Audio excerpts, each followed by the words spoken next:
तो आज हम लोग इलेक्ट्रोकेमिस्ट्री में अगला लेक्चर देखेंगे और आज के लेक्चर जो होगा वह सबसे महत्वपूर्ण लेक्चर होगा। आज के क्लास में आपको फैराडेज लॉ ऑफ इलेक्ट्रोलाइसिस बताएंगे और ध्यान दीजिएगा 12th बोर्ड में आप लोग आज ही कॉपी में नोट कर लीजिएगा। 12th बोर्ड के एग्ज़ाम में फैराडेज लॉ ऑफ इलेक्ट्रोलाइसिस 110% आएगा। आप लोग इसलिए अच्छा से इस लेक्चर को देखेंगे। मेन एडवांस और मेडिकल का भी अगर आप तैयारी कर रहे हैं उसमें भी फैराडेज लॉ से क्वेश्चन आना ही आना है, ठीक। इसलिए आप लोग अच्छा से इसको नोट्स बनाइएगा और अच्छा से रिवीजन भी करते रहिएगा, ठीक है। तो आइए हम स्टार्ट करते हैं फैराडेज लॉ ऑफ इलेक्ट्रोलाइसिस। ध्यान दीजिएगा, फैराडे साहब का जो इलेक्ट्रोलाइसिस के लिए जो लॉ है वह 2 है। तो पहले हम स्टार्ट करेंगे फर्स्ट लॉ, उसके बाद स्टार्ट करेंगे सेकेंड लॉ, ठीक है। आइए मेरे साथ हेडिंग आप लोग लिखेंगे फैराडेज लॉ ऑफ इलेक्ट्रोलाइसिस। मेरे साथ फैराडेज लॉ ऑफ इलेक्ट्रोलाइसिस, ठीक है। इसमें सबसे पहले आपको हम बताएंगे कि फैराडे साहब का फर्स्ट लॉ क्या होता है। फैराडे साहब का फर्स्ट लॉ क्या होता है, ध्यान दीजिएगा। फैराडे साहब का फर्स्ट लॉ जो दिए हैं ये अपने साहब जी, अगर उस ज़माने में आप रहते ना तो आप भी इनका ये लॉ दे सकते थे, नहीं समझे। ये जो बात फर्स्ट लॉ में बोले हुए हैं, अगर आप भी रहते उस ज़माने में ना तो इनके जगह पर आपका नाम होता, समझे। अब आप लोग सोचते हैं कि साइंटिस्ट लोग सर उनका दिमाग बहुत ज़्यादा होता है, ऐसा कुछ नहीं है। अगर गवर्नमेंट आपको भी वो सब सुविधा दे दे तो आप भी साइंटिस्ट बन सकते हैं, लेकिन यहाँ पर तो सब लोग अपने ही में बिजी रहते हैं, तो आपके लिए सुविधा कहाँ से देंगे। वो है लैब में वैसा व्यवस्था है नहीं है। तो और गवर्नमेंट भी आपको सारी सुविधा दे दे तो आप भी साइंटिस्ट बन सकते हैं, लेकिन आप कभी लैब में जाते ही नहीं हैं, सुविधा ही नहीं है तो जाएंगे कहाँ से। तो ऐसा नहीं है कि साइंटिस्ट लोग बहुत तेज़ होते हैं, उनका दिमाग बहुत ज़्यादा होता है, समझे। अगर आपको भी सारी सुविधा दे दिया जाए जो इन लोगों को मिलता था तो आप भी साइंटिस्ट बन सकते हैं। आइए चलते हैं फर्स्ट लॉ में क्या बोले थे। ऐसे तो बोल दिए कि आप भी बोल सकते थे, ये सिंपल बात बोले थे। आइए पहले समझते हैं। पिछला लेक्चर आप लोग अगर देखे होंगे जिसमें आप लोग को इलेक्ट्रोलाइटिक सेल के बारे में बताए थे, लेक्चर नंबर 12 में। आज देखिए उसी का काम है। यहाँ पर देखिए एक बार आपको हम ध्यान दिला दे रहे हैं। इलेक्ट्रोलाइटिक सेल में आपको हम क्या बताए थे। बोले थे कि इलेक्ट्रोलाइटिक सेल में 2 इलेक्ट्रोड लेते हैं और दोनों इलेक्ट्रोड एक ही वेसल में होना चाहिए। चलिए एक ही वेसल में हम ले लिए 2 इलेक्ट्रोड को, ठीक है। इसके बाद इसमें क्या करेंगे आप कि इलेक्ट्रोलाइट का सॉल्यूशन लेते हैं, नहीं। चलिए तो इलेक्ट्रोलाइट के सॉल्यूशन में हम लेंगे, चलो ले लेते हैं NaCl, ठीक है। NaCl लेंगे तो ये तो आप बता ही सकते हैं कि यह टूटेगा Na+ और Cl- में। कोई दिक्कत है तो बोलो, यहाँ तक क्लियर है। अब इसमें क्या करना पड़ता है, इलेक्ट्रिक करेंट देना पड़ता है, ठीक है। अगर आप लोग लेक्चर नंबर 12 देखे होंगे तो पता होगा। इसमें आप लोग क्या करेंगे कि इलेक्ट्रिक करंट देंगे। इलेक्ट्रिक करंट देने के लिए इसमें सेल आपको लगाना पड़ेगा, इलेक्ट्रोकेमिकल सेल। और आपको बोले थे कि ये बैटरी का सिंबल जो होता है इसका मतलब कि यहाँ का पोटेंशियल हाई है और यहाँ का पोटेंशियल भी हाई होगा। अगर ये छोटा है तो छोटा वाले का मतलब यहाँ पर पोटेंशियल लो है, और उसी के साथ ये रॉड जुड़ा हुआ है ना, तो यहाँ पर भी ये निगेटिवली चार्ज होगा। इसके बाद आपको बोले थे कि ये पॉजिटिव वाला जो इलेक्ट्रोड होता है यह एनोड होता है और निगेटिव वाला जो होता है वो रॉड क्या होता है, कैथोड होता है। ठीक, अब क्या करेंगे, इसको आप स्टार्ट कीजिए। तो जैसे ही आप इसमें करंट देते हैं क्या होता है इसमें कि जो भी पॉजिटिव है, ये Na+ है ना, तब पॉजिटिव वाला जाता है निगेटिव पर, क्योंकि भाई पॉजिटिव है तो इसको इलेक्ट्रॉन चाहिए और यहाँ निगेटिवली चार्ज है, इसके पास इलेक्ट्रॉन है तो इसको दे करके अपने में इसको खींच लेता है, समझे। अब ये रॉड जो है पॉजिटिवली चार्ज है, इसको निगेटिव चार्ज चाहिए, तो Cl पर निगेटिव है, तुरंत ये निगेटिव को अपनी तरफ खींच लेता है, समझे। तो ध्यान दीजिए, ये साहब जी एक सिंपल सा बात बोले थे फर्स्ट लॉ में, उनको बोल दिया गया फर्स्ट लॉ। ये बात बोले थे कि किसी भी इलेक्ट्रोलाइट से, NaCl क्या है, इलेक्ट्रोलाइटिक सॉल्यूशन है ना ये, किसी भी इलेक्ट्रोलाइट के सॉल्यूशन से जितना आप चार्ज को पास करेंगे उतना ही वह इलेक्ट्रोड पर डिपॉजिट होगा। वो तो बात सिंपल है, अरे भाई ये तो कॉमन सेंस की बात है कि जितना ही हम इसमें चार्ज को पास करेंगे उतना ही यह क्या होगा, डिपॉजिट होगा। ये तो कोई बता सकता है। अब चार्ज कम पास कराएंगे तो कम डिपॉजिट होगा, ज़्यादा पास कराएंगे तो ज़्यादा डिपॉजिट होगा, और इसी को बोल दिया गया फर्स्ट लॉ। क्लियर हुआ? आइए लिखते हैं साहब जी का फर्स्ट लॉ। यहाँ पर हम लिखेंगे, चलिए आइए, it states that weight of substance deposited on electrode is directly proportional to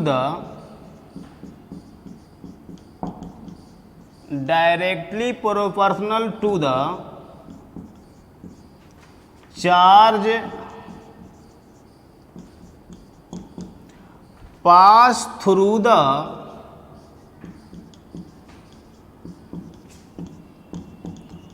solution. और सॉल्यूशन कौन सा, ये इलेक्ट्रोलाइट का सॉल्यूशन।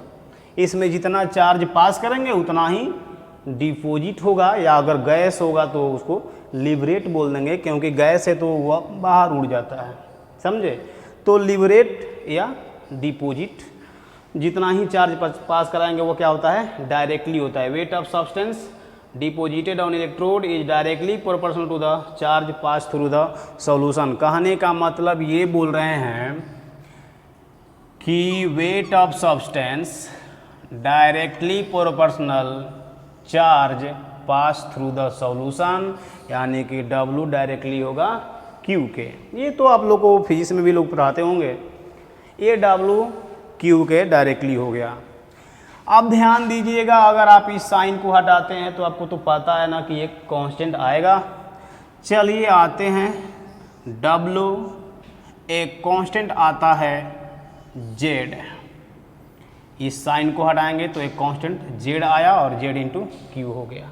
ठीक है, क्या आप लोग 9th 10th में फिजिक्स पढ़े हैं? साफ नहीं पढ़े हैं? अगर आप लोग पढ़े होते तो आप लोग को लिखवाया गया होगा, बताया गया Q इक्वल टू IT होता है। ये बात आप लोग को बताया गया है कभी? Q I क्या हो गया, करेंट हो गया, और ये T टाइम हो गया। तो ध्यान दीजिएगा, हम Q के जगह पर IT को लिखेंगे, यानी कि W जो है वह ZIT, ये आप लोग को याद रखना है। जहाँ पर Z को बोलते हैं electrochemical equivalent of a substance, इसको क्या बोलते हैं, बोलो, नहीं बोलेगा क्या है जी, इलेक्ट्रोकेमिकल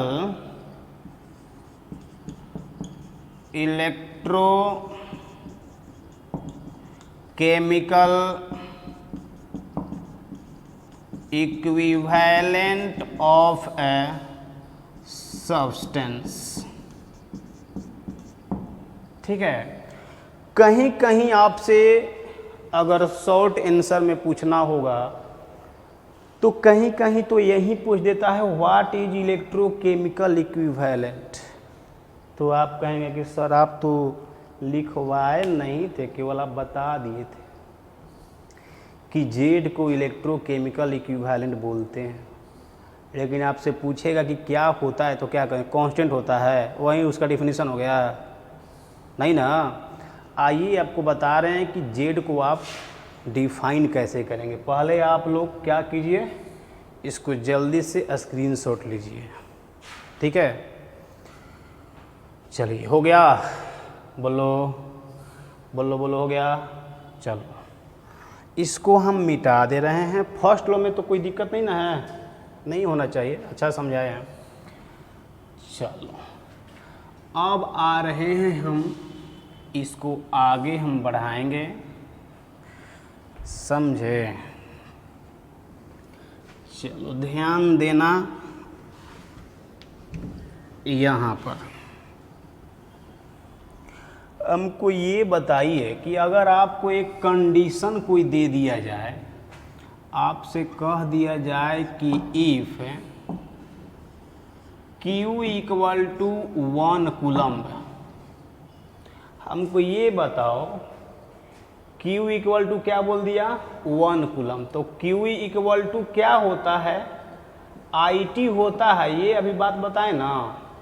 हमको ये बताओ कि Q 1 कूलम्ब है, ये 1 कूलम्ब कब आएगा, जब करंट भी 1 हो और टाइम भी 1 हो। ये बात तो सबको पता है, क्योंकि Q कह रहा है कि 1 कूलम्ब।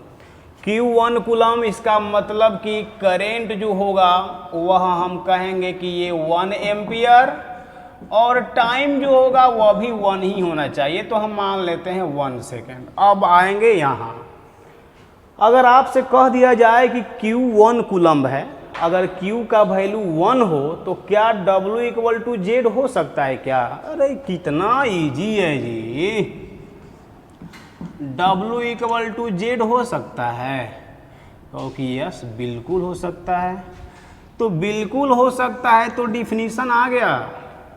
डिफिनीशन ये है कि 1 कूलम्ब, ये Q इक्वल टू 1 है, 1 कूलम्ब चार्ज अगर पास कराएंगे तो जितना वेट डिपॉजिट होगा उसका नाम है इलेक्ट्रोकेमिकल इक्विवेलेंट। क्योंकि भाई अगर 1 कूलम्ब चार्ज पास कराते हैं तो W इक्वल टू जेड है, यानी कह सकते हैं आप कि 1 कूलम्ब चार्ज के द्वारा जो वेट डिपॉजिट होता है सब्सटेंस का, उसी का वैल्यू होता है इलेक्ट्रोकेमिकल इक्विवेलेंट की। बस डिफिनीशन खत्म, समझे। लिखो लिखो, सब अच्छा से बता रहे हैं, इसके बाद भी नहीं आ रहा है तो इसमें आपकी गलती है।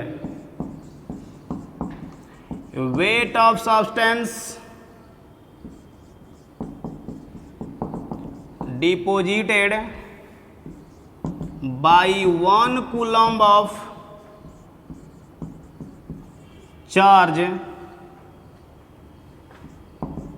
is called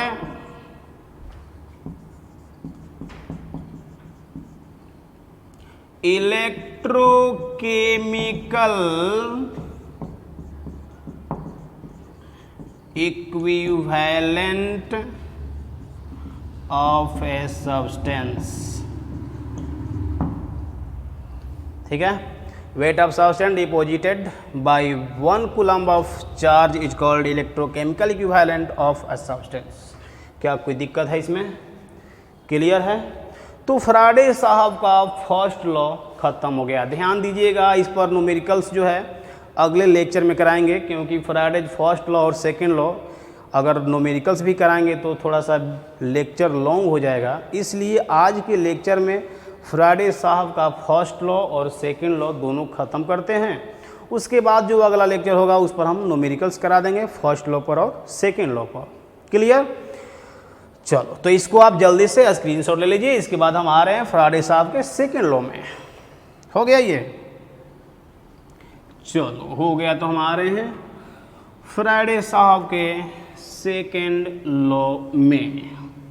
एकदम बहुत ही इजी है जी फराडे साहब का लॉ दोनों। और ध्यान दीजिएगा, 12th बोर्ड में अगर आप हैं तो फर्स्ट लॉ भी पूछ देता है, सेकेंड लॉ भी पूछ देता है। और अब मान लीजिए कि फराडे साहब का दोनों लॉ पूछना चाहता है, तो फिर वो लॉन्ग टाइप में पूछेगा। लॉन्ग टाइप में, समझे कि फराडे लॉ ऑफ इलेक्ट्रोलाइसिस क्या होता है। तो जब ऐसे पूछ देगा तो आपको फर्स्ट लॉ और सेकेंड लॉ दोनों लिखना पड़ेगा। और अगर पूछ देगा कि फराडे फर्स्ट लॉ को लिखिए तो फिर फर्स्ट लॉ लिखेंगे, सेकेंड लॉ को लिखिए तो सेकेंड लॉ लिख देंगे। लेकिन अगर पूछ देगा कि फराडे लॉ ऑफ इलेक्ट्रोलाइसिस बताइए तो फिर फर्स्ट और सेकेंड दोनों को लिखना पड़ेगा। ठीक है, चलो आते हैं हम सेकेंड लॉ में।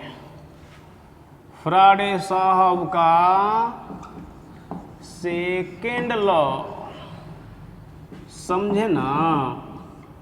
और सेकेंड लॉ समझने के लिए सॉल्यूशन जब आप लोग को हम पढ़ाए थे तो उसमें इक्विवेलेंट वेट और ग्राम इक्विवेलेंट, ये दो बात आपको हम वहाँ बताए थे जब नॉर्मलिटी हम पढ़ा रहे थे। देखिए लीजिएगा, सॉल्यूशन में जब नॉर्मलिटी हम पढ़ा रहे थे तो उसके थोड़ा सा पीछे हम ग्राम इक्विवेलेंट और इक्विवेलेंट वेट बताए हुए हैं। देख लेना, लेक्चर नंबर शायद सेकेंड है सॉल्यूशन का। ठीक है, तो आइए सेकेंड लॉ में। देखिए, सेकेंड लॉ समझने से पहले आपको हम फिगर बना करके पहले आपके माइंड में हम डाल देंगे। ठीक है, चलो देखते जाना ध्यान से, नहीं तो फिर बाउंस कर जाएगा। समझे? नहीं समझे मत समझिए, मेरा क्या। दो इलेक्ट्रोड ले लीजिए, इसमें और एक इसमें ले लिए।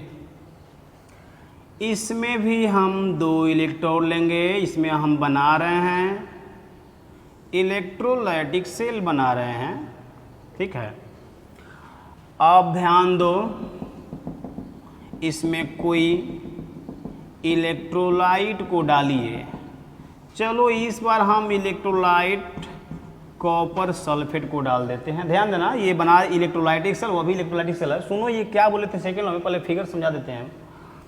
इलेक्ट्रोलाइटिक सेल तो आप लोग को बनाने आता ही है, तुरंत खटाक से बनाइए। यहाँ का पोटेंशियल हाई तो जब पॉजिटिव से जुड़ा है तो यह भी पॉजिटिव, यहाँ का पोटेंशियल लो है तो यहाँ का पोटेंशियल लो होगा। होगा कि नहीं होगा, बोलो ना। पॉजिटिव को एनोड बोलते हैं, नहीं नेगेटिव को कैथोड बोलते हैं। समझे? सेम टू सेम आएंगे, उधर आएंगे। ये भी हम बनाए हैं इलेक्ट्रोलाइटिक सेल। चलो इसमें हम दूसरा लेते हैं। इसमें हम लेते हैं AgNO3 का solution.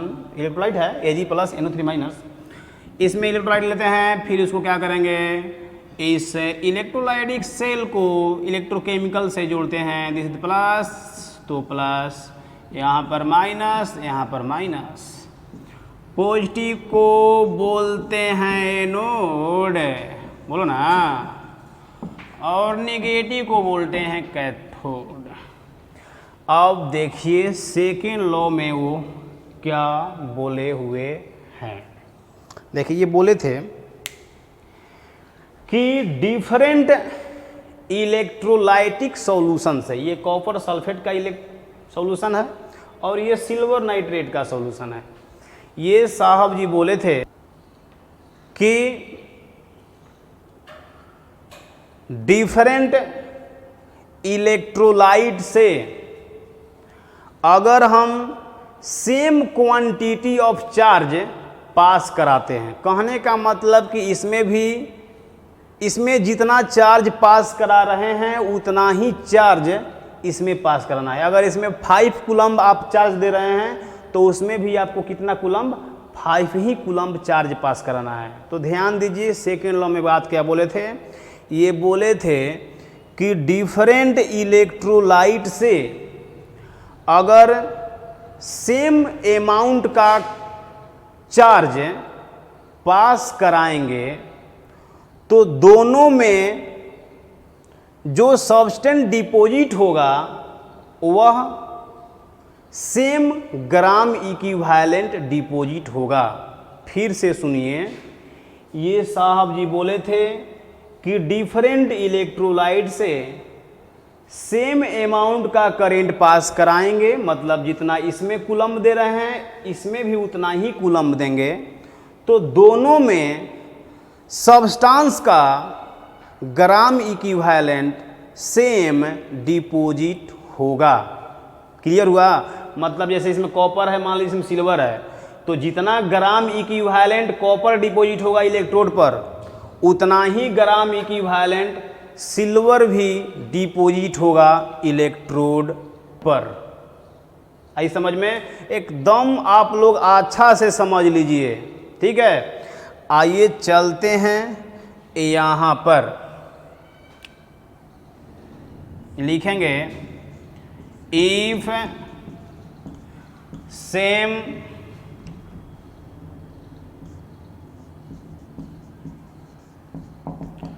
quantity of charge pass through the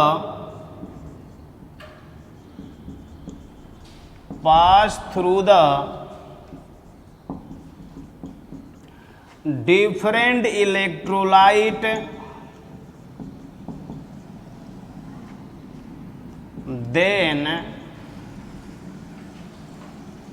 then same number of gram equivalent of substance deposited, same number of gram equivalent of substance deposited on electrode,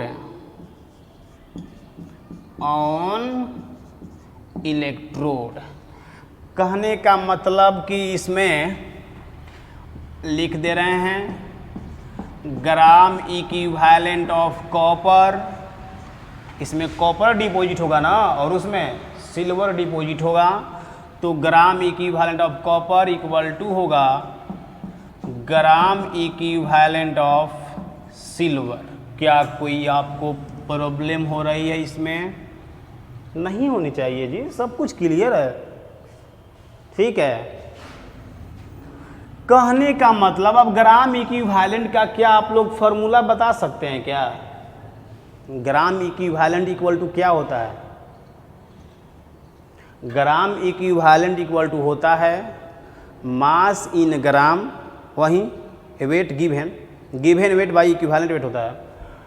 तो ग्राम इक्विवेलेंट इक्वल टू होता है mass in ग्राम, यानी कि given weight वही ना ग्राम में है, और बाई होता है इक्विवेलेंट वेट। तो कॉपर का है तो लिखेंगे कॉपर का मास इन ग्राम, बाई होता है इक्विवेलेंट वेट, ठीक है। ये इक्वल होगा सिल्वर के ग्राम इक्विवेलेंट के, तो मास इन ग्राम सिल्वर का, वेट वहीं दे mass, weight in gram by equivalent weight silver का। यही बात ये सेकेंड लॉ में बोले हुए हैं, सेकेंड लॉ में बात इसको बोले हैं। क्या ये सेकेंड लॉ समझ में आया आपको?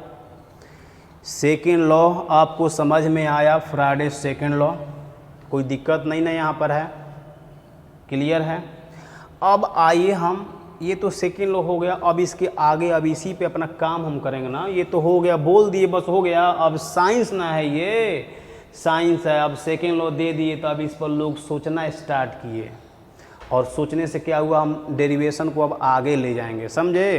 तो ये जल्दी से आप सेकेंड लॉ को स्क्रीनशॉट ले लीजिए, क्योंकि हम इसको मिटाएंगे। चलिए ले लिए, आओ देखते जाइएगा ध्यान से, एकदम अच्छा से समझ में आएगा। ऐसा हो ही नहीं सकता है कि आपको समझ में नहीं आए। बस अगर आप लोग लेक्चर सभी देखते होंगे तो।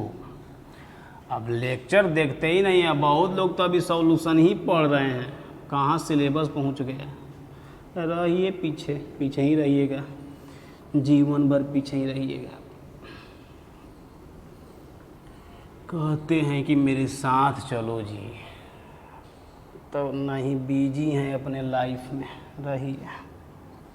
देखो, इस पॉइंट पर ध्यान देंगे। इस पॉइंट में आपको बताएंगे कि अगर डिफरेंट इलेक्ट्रोलाइट को सीरीज में कनेक्ट करेंगे, डिफरेंट इलेक्ट्रोलाइट को सीरीज में कनेक्ट करने आता है ना, पढ़े हैं फिजिक्स में कुछ, कि फिजिक्स भी ख़त्म है, उसमें पढ़े होंगे ना, पैरेलल में कैसे कनेक्ट किया जाता है, सीरीज में कैसे कनेक्ट किया जाता है। तो वही हम बोल रहे हैं यहाँ पर। जैसे मान लो कि एक ये इलेक्ट्रोलाइटिक सेल हुआ एक, और एक दूसरा इलेक्ट्रोलाइटिक सेल हुआ है, ठीक है। दोनों को हम सीरीज में कनेक्ट करेंगे, और सीरीज में कनेक्ट करने का मतलब चार्ज सेम होता है, आपको पता होगा, पढ़े होंगे तो हम इस बार क्या करेंगे कि इसमें मान लो कॉपर सल्फेट जो दिए थे फिगर में जी, यहाँ मान लो CuSO4 और यहाँ मान लो AgNO3। तो अगर डिफरेंट इलेक्ट्रोलाइट को सीरीज में कनेक्ट करेंगे तो आपको बताएंगे कि वेट ऑफ सब्सटेंस जो इलेक्ट्रोड पर डिपोजिट होता है वह डायरेक्टली होता है उसके इक्विवेलेंट वेट के। कहने का मतलब कि अगर आप इसको सीरीज में जोड़ देंगे ना, सीरीज में अगर कनेक्ट कर देते हैं दोनों इलेक्ट्रोलाइट को, तो जितना क्या करा है, अगर सीरीज में दोनों कनेक्ट कर देंगे तो डिपोजिटेड ये जो वेट है ये डायरेक्टली होता है इक्विवेलेंट वेट के, यानी कि जिसका इक्विवेलेंट वेट निकालने आता है, भूल गए सब हैं, इक्विवेलेंट वेट भी खा गए। इक्विवेलेंट वेट इक्वल टू होता है ये फार्मूला वेट मतलब वही मोलिकुलर वेट है। फार्मूला वेट बाई होता है चार्ज ऑफ कैटायन और एनायन, चार्ज ऑफ कैटायन और एनायन, ये होता है इक्विवेलेंट वेट का फार्मूला। ये फार्मूला वेट, जैसे मान लो कि इसमें कॉपर है, इसमें सिल्वर है, तो कॉपर का इसमें फार्मूला वेट आपको याद होगा तो यहाँ रखिएगा। और कॉपर पर कितना चार्ज होगा, CuSO4 है तो कॉपर पर 2+ होगा, तो बाई यहाँ पर 2 रख दीजिएगा। उसी तरह से सिल्वर NO3 है तो सिल्वर का फार्मूला वेट यहाँ रखिएगा, 108 होता है, यहाँ पर फार्मूला वेट रखिएगा। और बाटा में 4, तो ये AgNO3 है तो कैसे टूटेगा, Ag प्लस NO3 माइनस, तो यहाँ पर 1 प्लस है तो बाटा में 1 रखिएगा। समझ रहे हो। तो कहने का मतलब कि अगर सीरीज में कनेक्ट करेंगे तो डिपोजिटेड सब्सटेंस का वेट डायरेक्टली होता है इक्विवेलेंट वेट के। क्लियर हुआ। ये भूल गए हैं इक्विवेलेंट वेट, तो लिख लीजिए, क्योंकि भाई हमको काम है इक्विवेलेंट वेट और ग्राम इक्विवेलेंट से। आज की क्लास में काम तो भाई पड़ेगा। अब आप लोग तैयार नहीं हैं तो हम अब क्या कर सकते हैं। अब आप लोग तैयार ही नहीं हैं, पीछे का क्लियर नहीं है तो फिर दिक्कत है। ये मैथ नहीं ना है कि आपको अलजेब्रा नहीं आता है तो कैलकुलस को स्ट्रॉन्ग कर सकते हैं। ये केमिस्ट्री है, पहला चैप्टर ख़त्म तो दूसरा भी ख़त्म होगा। ठीक, चलो आओ। If different electrolytes are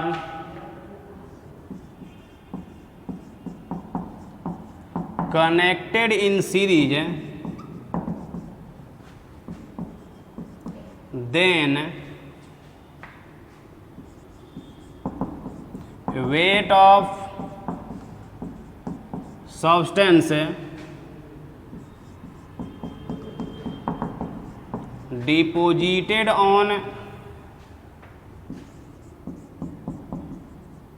electrode is directly proportional to their equivalent weight। समझ रहे हो? ये बात बोल रहा है, यानी कि W कह रहा है ना कि डायरेक्टली होता है इक्विवेलेंट वेट के। आई बात यहाँ तक समझ में जी? नहीं, कब सीरीज में कनेक्ट करेंगे तब समझे? समझते रहिएगा, नहीं तो फिर दिक्कत होने वाली है जी, समझे? ये हुआ। अब देखो, इस साइन को हटाएंगे तो एक कांस्टेंट आएगा, और ध्यान दीजिएगा जब इस साइन को हटाते हैं तो एक कांस्टेंट आता है, वहीं जाना पहचाना आपका एफ कांस्टेंट आएगा, and this is the Faraday constant, Faraday's constant. इसका वैल्यू आप लोगों को पता है क्या? 96,500 कूलम। बोले थे याद करने के लिए, 12th बोर्ड में तो इसका वैल्यू भी पूछ देता है कभी कभी। 96,500 कूलम हो गया ये। अब मेरी बात पर ध्यान दीजिएगा, अगर आपको कुछ कंडीशंस दे दे, अरे बहुत अच्छा से समझा रहे हैं जी, अगर आप भी आपको समझने में दिक्कत हो रहा है तो आप महान हैं, एकदम आप महान हैं। अगर नहीं समझ में आ रहा है, आपको कहीं समझ में नहीं आएगा। इफ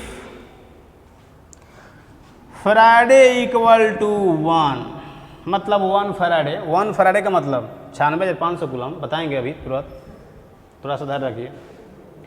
कह रहा है कि अगर फैराडे 1 है, ठीक है, तो अगर एफ का वैल्यू 1 यानी कि फैराडे का वैल्यू 1 हो, तो क्या हम इसको बोल सकते हैं कि W इक्वल टू ई होगा?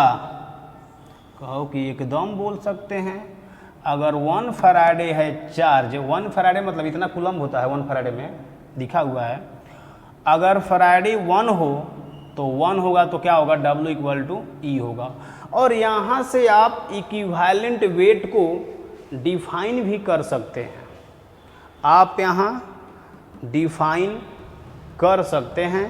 डिफाइन करेंगे कि 1 फैराडे चार्ज के द्वारा, 1 फैराडे चार्ज यानी कि 96,500 कूलम होता है 1 फैराडे में, दिखाई दे रहा है यहाँ पर।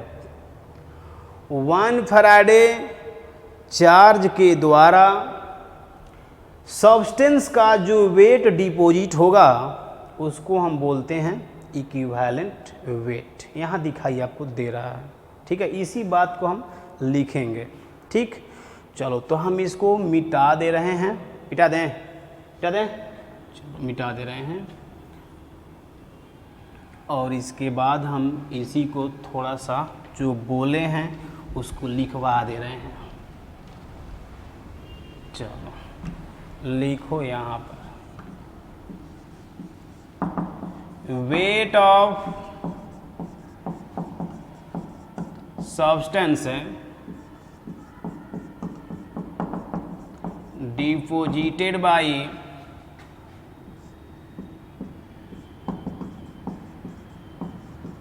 वन फैराडे ऑफ चार्ज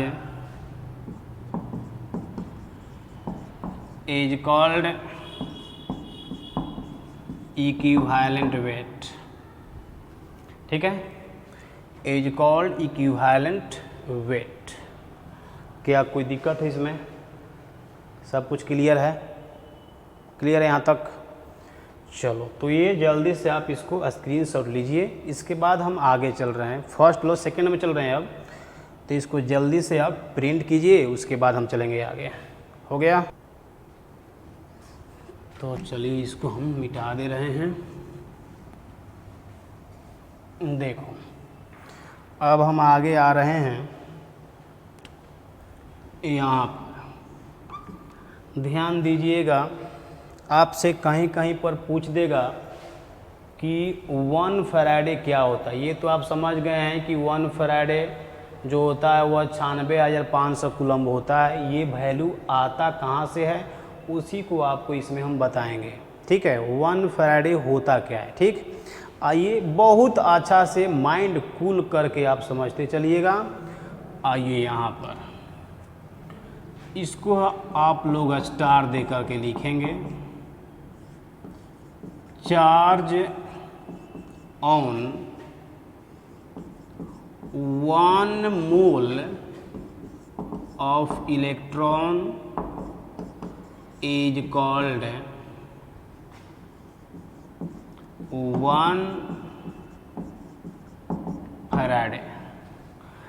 देखिए इस बात पर थोड़ा सा ध्यान दीजिएगा। कह रहा है कि 1 मोल इलेक्ट्रॉन पर जो चार्ज होता है ना उसको हम बोलते हैं 1 फैराडे। और 1 फैराडे कितना होता है?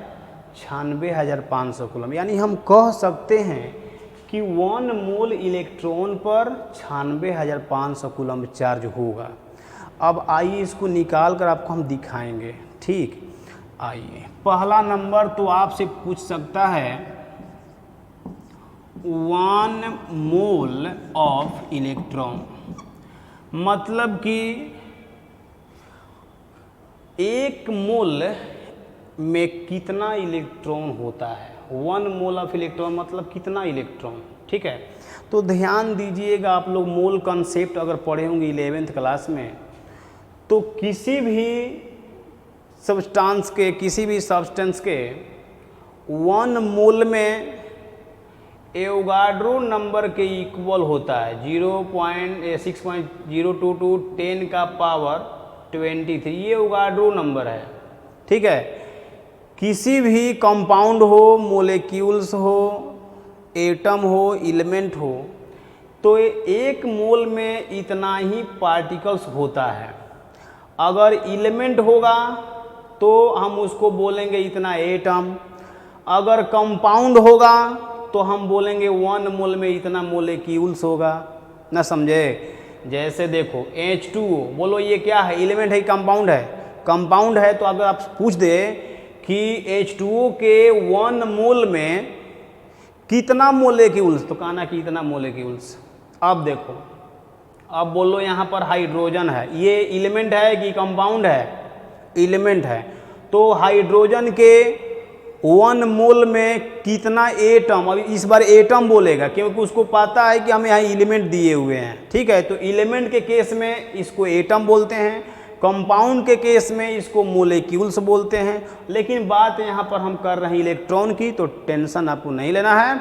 1 mole of electron Avogadro number के इक्वल होगा, यानी कि 6.022 10 टू द पावर 23 इलेक्ट्रॉन होता है 1 मोल में, ठीक है। पढ़े होंगे आप लोग, इतना तो आप लोग को छोटी छोटी बात पता होगा ही। ये हो गया, ये 1 मोल में इतना इलेक्ट्रॉन होता है, ठीक है। अब बताओ कि एक इलेक्ट्रॉन पर चार्ज कितना होता है? चार्ज ऑन 1 इलेक्ट्रॉन 1.6 इंटू 10 का पावर -19 कूलम्ब। ये तो आपको पता होगा ना, पढ़े होंगे इलेक्ट्रोस्टैटिक फिजिक्स में। तो इतना कूलम्ब एक इलेक्ट्रॉन पर। तो बताइए कि एक इलेक्ट्रॉन पर इतना चार्ज, तो क्या हम कह सकते हैं 1 मोल इलेक्ट्रॉन पर कितना चार्ज? तो दिस इंटू दिस कर दें? नहीं। अरे आपसे पूछ दिया जाए 1 मोल में इतना इलेक्ट्रॉन होता है, इतना इलेक्ट्रॉन है, और 1 इलेक्ट्रॉन पर चार्ज इतना होता है, तो अगर आपसे पूछ देगा कि कितना 1 मोल पर कितना चार्ज होगा, तो इसको इंटू कर देंगे तो नहीं पता चलेगा? पता चल जाएगा। तो हम लिखेंगे यहाँ पर चार्ज ऑन ऑफ इलेक्ट्रॉन तो आप करेंगे 6.022 10 to the power 23 into 1.6 10 to the power -19 coulomb. क्या कोई दिक्कत है? क्लियर हुआ? अगर हम इसको मल्टीप्लाई करते हैं तो मेरा लगभग जो वैल्यू है वह 96,500 कूलम्ब ही आएगा। समझे? और देखो तो charge on 1 mole of electron, तो कह रहे कि charge on 1 mole of electron is called 1 Faraday. तो charge on 1 mole of electron, क्या हम इसके जगह पर कह सकते हैं 1 फैराडे? बोलो नहीं। कितना तुम लोग वीक हो जी। इक्वल टू मल्टीप्लाई किए तो कितना आया? 96,500 कूलम्ब। वहीं तो आपको बोल रहे हैं कि फैराडे कांस्टेंट का वैल्यू 96,500 कूलम्ब होता है। ये क्या होता है फैराडे? तो कहना कि 1 मोल इलेक्ट्रॉन पर जो चार्ज होता है उसका नाम होता है 1 फैराडे। 1 फैराडे कितना के इक्वल? तो 96,500 कूलम्ब के इक्वल होता है। अब आया है। अभी तो इसके पहले हम याद कर रहे थे ना, लेकिन अब क्लियर हुआ कि ये 96,500 कूलम्ब ये होता क्या है। ठीक, इसको जल्दी से आप स्क्रीनशॉट ले लीजिए। स्क्रीनशॉट ले लिए? ठीक है, चलो अब आ रहे हैं आगे पे। देखते जाइए कैसे हम पढ़ा रहे हैं, सिर्फ देखते जाइए। इन जनरल, जनरल याद रखिएगा, बहुत ही VVI है। इन जनरल, जनरल में आइए 1 फैराडे 96,500 कूलम्ब, तो हम यहाँ लिख दे रहे हैं 1 फैराडे 96,500 कूलम्ब। अब बोलो ये चार्ज क्या है? तो हम कह सकते हैं कि 96,500 कूलम्ब होता है वह है charge on 1 mole of electron. समझे? Charge on 1 mole of electron कितना? 96,500 कूलम्ब इक्वल टू होता है 1 फैराडे। लिखा हुआ है यहाँ पर। ठीक है, इक्वल टू क्या लिखेंगे? 1 ग्राम इक्विवेलेंट। अब कौन तो कह रहा है कि सर यहाँ तक तो हमको क्लियर सुनाई दिया और दिखाई भी दिया, हम समझ भी गए, लेकिन सर ये कहाँ से आ गया इक्वल टू 1 ग्राम इक्विवेलेंट? ये तो कभी बताए नहीं है आप, अभी नहीं बताए हैं। आइए, नहीं बताएं, बिल्कुल आप सही बोल रहे हैं, नहीं बताए हैं। आप कभी गलत बोल ही नहीं सकते हैं, जान रहे हैं आपके बारे में ना कि कितना तेज हैं। देखो हमको ये बताओ, अभी तक मिटाए नहीं हैं हम इसके ये वाला, इसीलिए क्योंकि हमको पता था कि आएगा। यहाँ पर बोलो तो W इक्वल टू F ही लिखा हुआ है, तो F इक्वल टू क्या होगा? F इक्वल टू W/E हो सकता है, नहीं होगा यहाँ से। F equal to W/E। ये क्या है? मास इन ग्राम, वेट है, given weight by equivalent weight. तो mass in gram by equivalent weight. तो mass in gram by equivalent weight किसका फॉर्मूला होता है? ग्राम इक्विवेलेंट का। तो यहाँ वही तो बोल रहे हैं कि अगर ये 1 है तो ये 1 है, ये 2 है तो ये 2 है, तो ये 1 फैराडे है तो 1 ग्राम इक्विवेलेंट ना होगा वो? अभी भी नहीं आया, तो अब नहीं आएगा। यहाँ से बोल रहे हैं कि ये F इक्वल टू W/E, मतलब मास in gram by equivalent wait, ये ग्राम इक्विवेलेंट है। ठीक है, तो अगर ये 1 फैराडे है तो ये 1 ग्राम इक्विवेलेंट है। जब ये 2 होगा तो ये 2 होगा, जब ये 3 होगा तो ये 3 होगा। समझ रहे हो? वहीं यहाँ लिखा हुआ जब 1 फैराडे तो 1 ग्राम इक्विवेलेंट, और जब ये 2 फैराडे तो ये 2 ग्राम इक्विवेलेंट। क्या हम कह सकते हैं कि जितना फैराडे होगा उतना ही ग्राम इक्विवेलेंट होगा? नहीं कह सकते हैं। कह सकते हैं तो यहाँ से देखो एक बहुत ही वीवीआई फॉर्मूला के पास पहुँच गए हैं। Number of faraday equal to number of gram equivalent. देखो कहाँ पर पहुँच गए।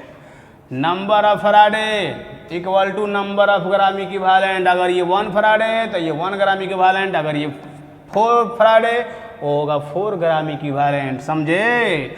अब देखो यहाँ पर पहुँच गए। बस वेट कीजिए थोड़ा देर और, समझे ना? अब ध्यान दो। मान लेते हैं हम, आपसे पूछ दिया जाए कि अगर Q कूलम्ब चार्ज है, सपोज दैट Q कूलम्ब, मतलब कोई जो है Q कूलम्ब दे। Q क्या होता है? आपको देगा तो दे, ऐसे ना देगा कि 12 कूलम्ब 13 कूलम्ब, ऐसे ना देगा। Q थोड़े देगा। तो समझ में आ, जनरल लेकर चल रहे हैं। तो अगर आपसे क्वेश्चन ये पूछ दिया जाए कि Q कूलम्ब चार्ज है, यह कितना फैराडे है, पूछ सकता है। Q coulomb charge equal to कितना फैराडे, समझा?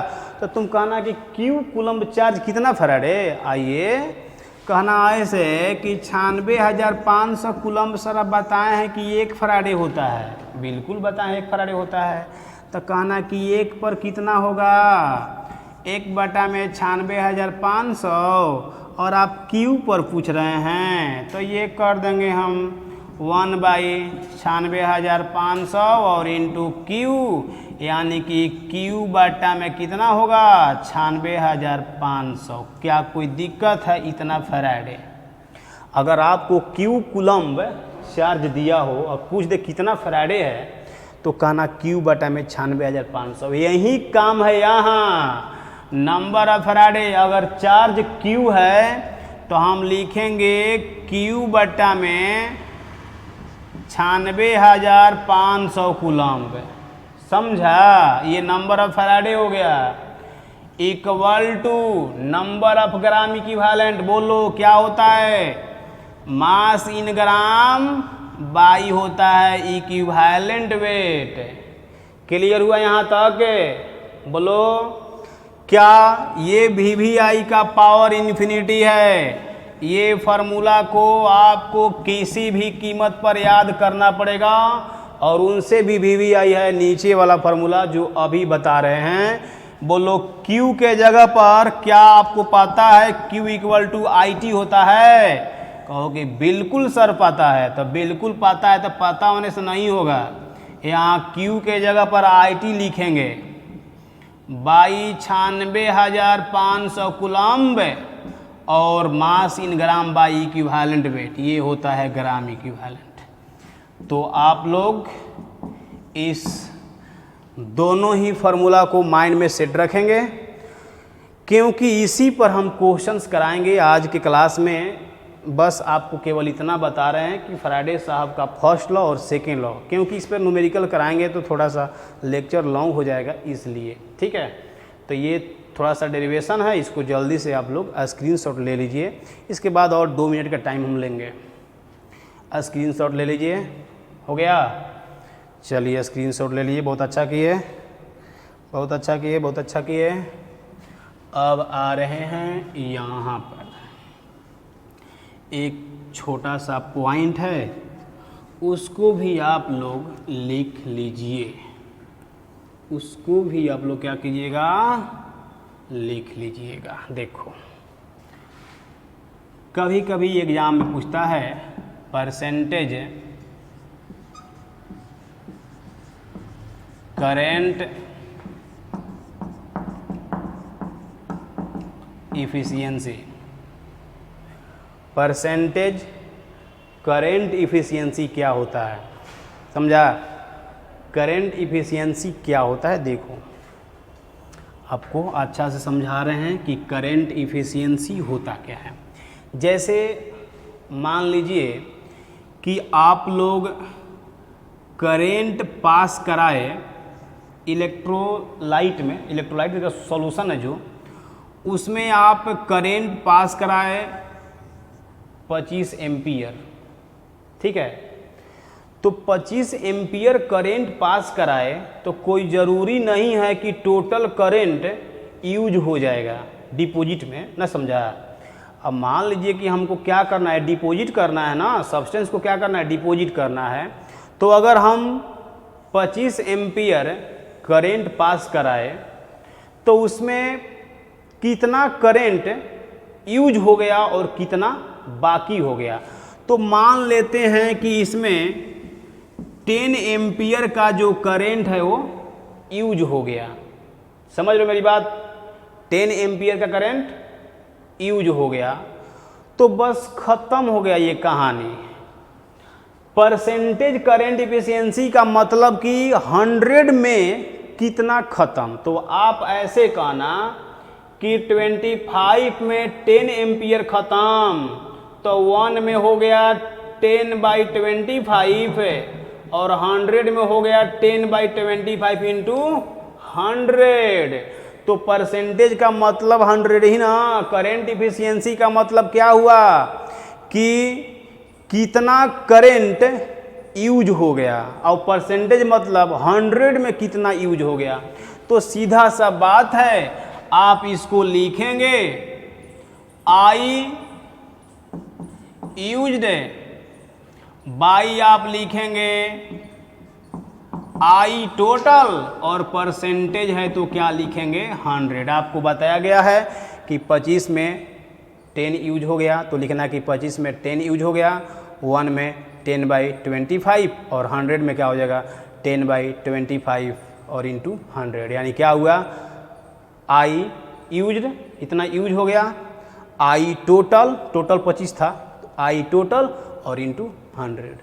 तो ये आप लोग याद रखेंगे। अगर मान लीजिए कि बहुत ही लेवल हाई किया एग्ज़ाम वाले, अगर एग्ज़ाम वाले लोग क्वेश्चन का लेवल बहुत हाई करेंगे ना, तब यहाँ तक पहुँचेंगे। ऐसे देख लीजिएगा बोर्ड में अपना पूछा है कि नहीं पूछा है, पूछ भी सकता है नहीं भी पूछ सकता है, ठीक है। तो ये आप लोग जल्दी से इसको नोट कर लीजिएगा। और आज हम यहीं पर ब्रेक लेंगे, मिलेंगे आपसे हम अगले लेक्चर में। फ्राइडेज फर्स्ट लॉ और सेकेंड लॉ पर न्यूमेरिकल्स के साथ मिलेंगे। आज यहीं पर ब्रेक लेते हैं, ठीक है। Okay, thank you.